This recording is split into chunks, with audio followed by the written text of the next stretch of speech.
tingnan nyo yung ano ko, yung alugbati ko. Sobrang lalaki ng dahon niya. Yung tumubo siya nung sa buto lang yun. Tingnan mo yung isang ano ko. Mas malaki yung kabila. So, ayun. Ayun na ano siya. Isang mukha niya.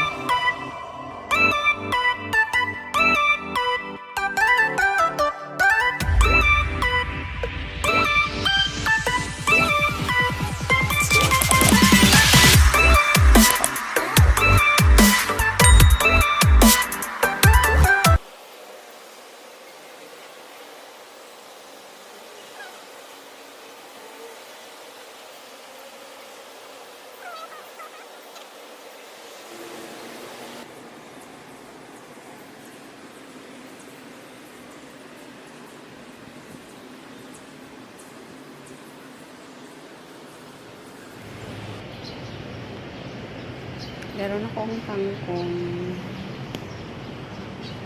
Spike. Ouch. Nangyari. Spikey. Say hello. Spike.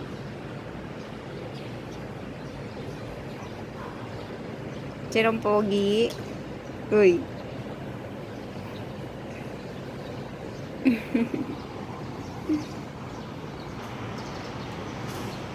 Grabe, Spike ko.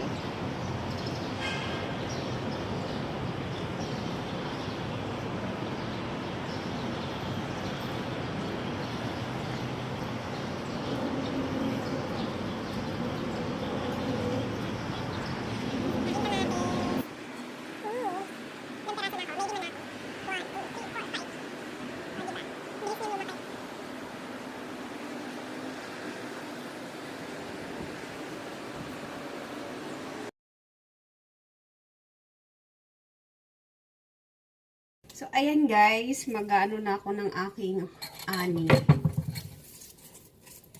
Excited ako. Magsasabaw ako ng isda. Gawin nating sinigang na isda. Lagyan natin ito sa may tanglad. Gusto ko kasi pag fish, pang tanggal ng ano, ng lansa, ang lemongrass.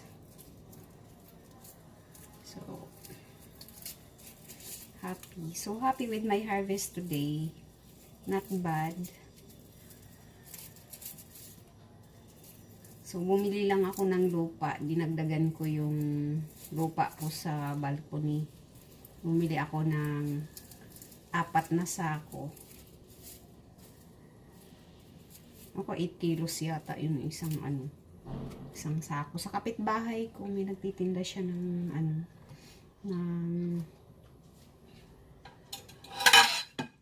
ng lupa. Meron siya. Kasi nga, pandemic. So, ito yung aking kamatis. So, titingnan ko kung bakit nag-iba yung discolorized yung niya. So, isa lang yung hinog na. Kaya, tas ito yung aking yung alugbati ko. Sobrang lalaki ng dahon niya. Yung tumubo siya nung sa buto lang yun. Tingnan mo yung isang ko. Mas malaki yung kabila. So, ayun. Ano siya. Isang mukha ko na. Grabe.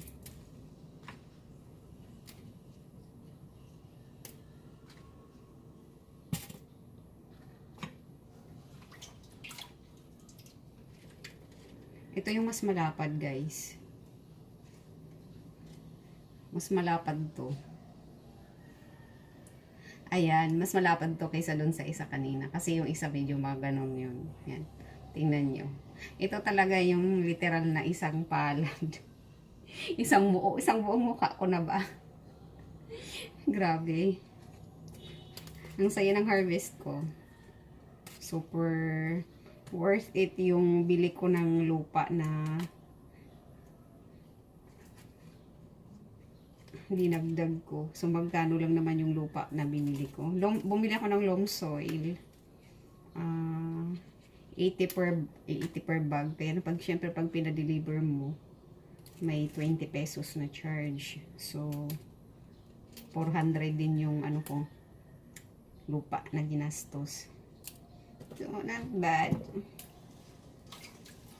So here comes my kangkong. Sabi ng kaibigan ko, Chinese kangkong daw to siya.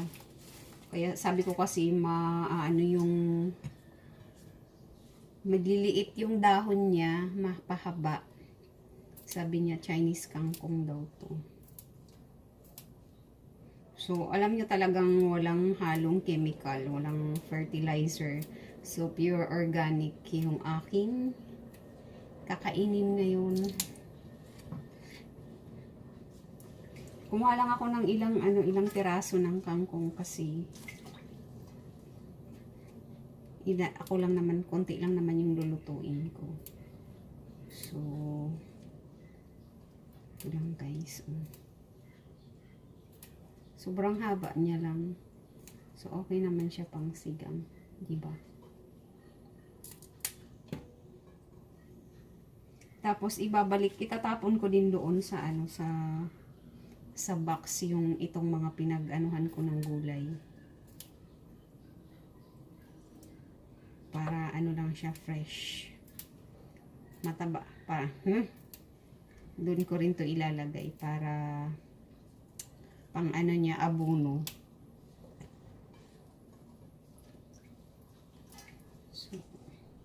So ganito lang kasimple, kahit nasa kami, nandito kami sa taas sa building. So I tried to plant para hindi na mahirapan pag gusto ko ng gulay. Tapos hindi na kailangan lumabas. So maging productive tayo kahit nasa wala tayo sa bukid. Mga simpleng lalagyan lang.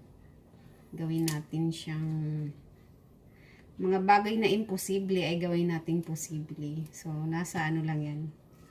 Diskarte lang yan paano magtanim ng halaman dito sa syudad. So, ganito na feel mo na sa bukid ka pa rin, o diba?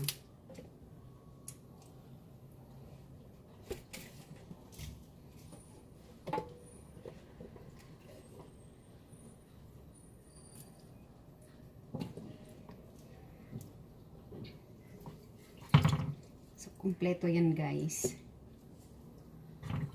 May mint din akong sagi ko. Para later. Kumuha lang ako ng tatlong tangkay lang kasi pang garnish ko lang to mamaya. Hindi kaya lalagay ko sa juice, sa tea. So, ayan guys.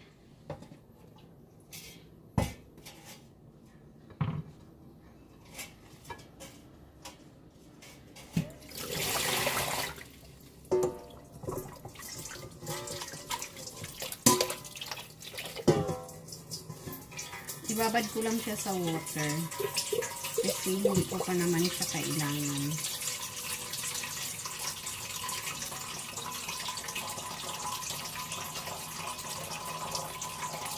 Ito na yung gulay natin. Inano ko na. So, ito na yung gulay natin. May tanglad, may kamatis, may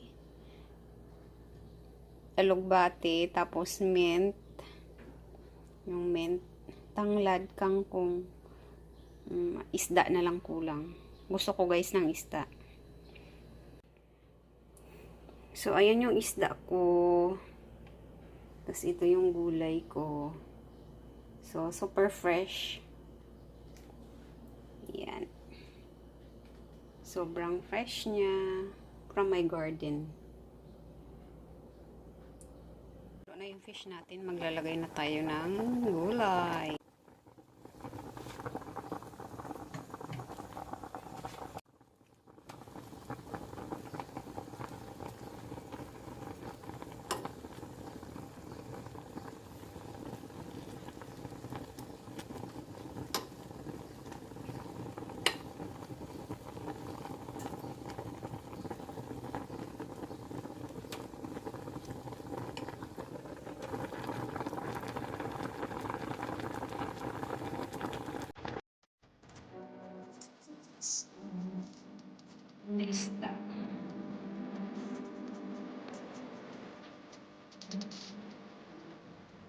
tayo ng isa.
Bye!